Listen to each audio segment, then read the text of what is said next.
को लेकर बड़ा फैसला सरकार का। भजनलाल सरकार का बड़ा फैसला यह है कि ऑफिसर्स स्कीम में ऐसे प्रकरणों को लेकर एक्शन लिया जाएगा। सीएमओ में बैठक में यह फैसला हुआ है और बेहद महत्वपूर्ण यह फैसला रहा है। पेपर लीक एक बहुत बड़ा मुद्दा चुनाव से पहले भी, चुनाव के समय भी और अब भी है, क्योंकि युवाओं को आस है कि कहीं ना कहीं पेपर लीक की जो समस्या है वो दूर हो और उनका भविष्य जो खतरे में पड़ा हुआ है, भविष्य सुनहरा हो, जिससे कि वो पेपर की तैयारी जो करते हैं उनकी मेहनत सफल हो, पेपर भी दें, उसका रिजल्ट भी आए और उन्हें नियुक्ति भी मिले।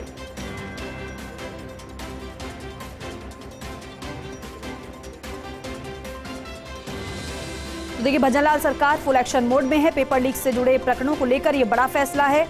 ऑफिसर्स स्कीम में ऐसे प्रकरणों को लेकर एक्शन लिया जाएगा। सीएमओ में बैठक में फैसला हुआ है। तो मुख्यमंत्री लगातार बैठकें कर रहे हैं और बैठक के बाद एक्शन भी लिया जा रहा है, फैसला भी लिया जा रहा है। और इसी कड़ी में ऑफिसर्स स्कीम में ऐसे प्रकरणों को लेकर एक्शन लिया जाएगा। पेपर लीक से जुड़े प्रकरण को लेकर यह बड़ा फैसला है। एक तरफ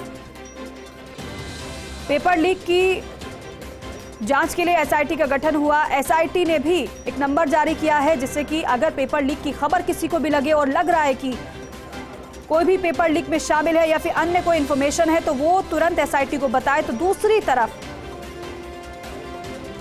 पेपर लीक से जुड़े प्रकरणों पर समीक्षा भी की गई है और सरकार का बड़ा फैसला भी। ऑफिसर्स स्कीम में ऐसे प्रकरणों को लेकर एक्शन लिया जाएगा। सीएमओ में बैठक में यह फैसला हुआ है।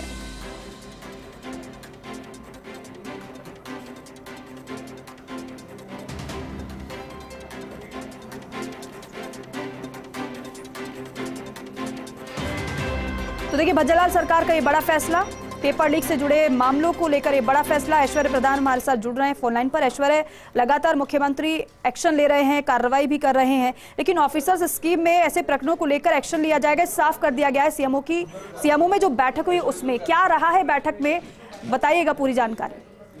देखिए, जो बैठक हुई है उसमें मुख्यमंत्री का महत्वपूर्ण निर्णय है कि अब दोषियों के खिलाफ, पेपर लीक और ये नकल के दोषियों के खिलाफ कड़ी कार्रवाई होगी। मुख्य सचिव और डीजीपी स्तर से भर्ती परीक्षाओं की मॉनिटरिंग की जाएगी और पेपर लीक के नकल दोषियों के खिलाफ केस ऑफिसर स्कीम के तहत ट्रायल होगा और संदिग्ध परीक्षा केंद्र जितने भी कोचिंग संस्थान है उनकी निगरानी रखी जाएगी। ये इस वक्त का बड़ा फैसला है। हालांकि खबर जो है हमारी टीवी स्क्रीन पर पूरी डिटेल में आने वाली है। खबर में क्या कुछ होता है देखेंगे, लेकिन जिस तरीके से उमेश मिश्रा, अभय कुमार, आनंद कुमार, हेमंत गेरा और दिनेश एमएन खासतौर पर और वीके सिंह मौजूद रहे इस बैठक में, इस तरीके के फैसले किए गए। इसका पूरी डिटेल अगर हम बताएं तो आगामी जो प्रतियोगी परीक्षाएं हैं उनके अलावा सार्वजनिक परीक्षाओं में पेपर लीक प्रकरण को रोकने और नकल माफियाओं के खिलाफ कठोर से कठोर कदम उठाए जाएं। लेकिन ऐश्वर्य, इस बैठक में क्या रहा, ये एक्शन को लेकर क्या कुछ प्लान तैयार किया जा रहा है कि कड़ी से कड़ी कार्रवाई हो, जिससे कि नजीर वो साबित हो? देखिए, यही मैं बोल रहा था कि कड़ी से कड़ी, सख्त से सख्त कार्रवाई की जाए, ये मुख्यमंत्री भजनलाल शर्मा ने कहा है। और कड़ी से कड़ी कार्रवाई कब होगी? कड़ी से कड़ी कार्रवाई जब होगी जब डीजीपी स्तर पर और मुख्य सचिव स्तर पर भर्ती परीक्षाओं की मॉनिटरिंग की जाएगी। और ये नकल माफिया जो है या उनके खिलाफ जो केस है उसमें ऑफिसर स्कीम के तहत ट्रायल होना चाहिए। ये बड़ा फैसला है। ये जो टीवी स्क्रीन पर चल रहा है पूरा आज की इस वक्त की सबसे बड़ी खबर है, क्योंकि मुख्यमंत्री भजनलाल चाहते थे कि ये सबसे बड़ा फैसला है, इससे एक बड़ा मैसेज जाएगा। और इस फैसले को पर अमल करते हुए उन्होंने, और एक और महत्वपूर्ण चीज बताऊं कि आम आदमी अब एसआईटी द्वारा जो जारी किए गए हैं 9530428258 इस पर सूचना भी दे सकता है जी। मतलब सूचना तंत्र को पुख्ता बनाने के पूरे प्रयास किए जा रहे हैं कि यदि किसी को पता लगे कि यहाँ पर लापरवाही हुई है, पेपर लीक जैसी संभावना है, तो एट ए टाइम यदि उसे सूचना दी जाएगी तो उस पर एक्शन तुरंत लिया जाएगा।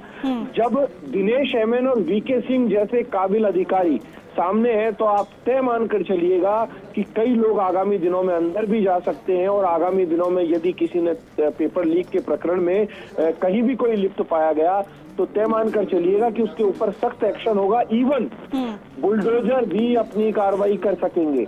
और ये इस वक्त की बड़ी खबर है और इसकी जो डिटेल है ये टीवी स्क्रीन पर मैं कहूंगा कि इससे भी इस डिटेल को भी हम लगातार दर्शकों तक दिखाएंगे। बिल्कुल ऐश्वर्या, और जिस एसआईटी की तरफ से जो नंबर जारी किया गया है वो भी हमने अपने दर्शकों को बताया है कि जब पेपर हो उस दौरान भी और उससे पहले भी अगर कोई भी इंफॉर्मेशन किसी को मिलती है तो उस नंबर पर कॉल करके आप जानकारी दे सकते हैं। ऐश्वर्या, खास बात यह भी है क्योंकि जनवरी में पेपर भी होना है, उससे पहले सूचना तंत्र को और भी ज्यादा मजबूत किया जा रहा है जिससे कि इस तरीके से समस्या को रोका जाए, समस्या का समाधान निकाला जाए। बहुत महत्वपूर्ण हो जाता है ये। देखिए, ये इतना महत्वपूर्ण है कि इसमें सबसे महत्वपूर्ण बात यह है कि एसओजी ने जो वरिष्ठ अध्यापक भर्ती परीक्षा है 2022 उसमें विज्ञान और सामान्य ज्ञान और मनोविज्ञान की लिखित परीक्षा में डमी के रूप में जो बैठे थे उनको भी हिरासत में लिया था। तो अब इसमें इसमें ये जो पूरे प्रकरण है इसमें जैसे ही आज सुबह भजनलाल आए और उन्होंने पुलिस के अधिकारियों को बुलाया, गृह विभाग के अधिकारियों को बुलाया, उसी वक्त उन्होंने ये तय कर लिया कि इस पर फैसला तो किया जाना ही है और इसके रिजल्ट भी आने चाहिए। जब वो मीटिंग ले रहे थे तो उन्होंने बिल्कुल रिजल्ट आएंगे ऐश्वर्या, जब लगातार मॉनिटरिंग भी की जा रही है और समीक्षा भी की जा रही है, एक्शन प्लान भी तैयार किया जा रहा है। बहुत शुक्रिया जानकारी के लिए झालावाड़।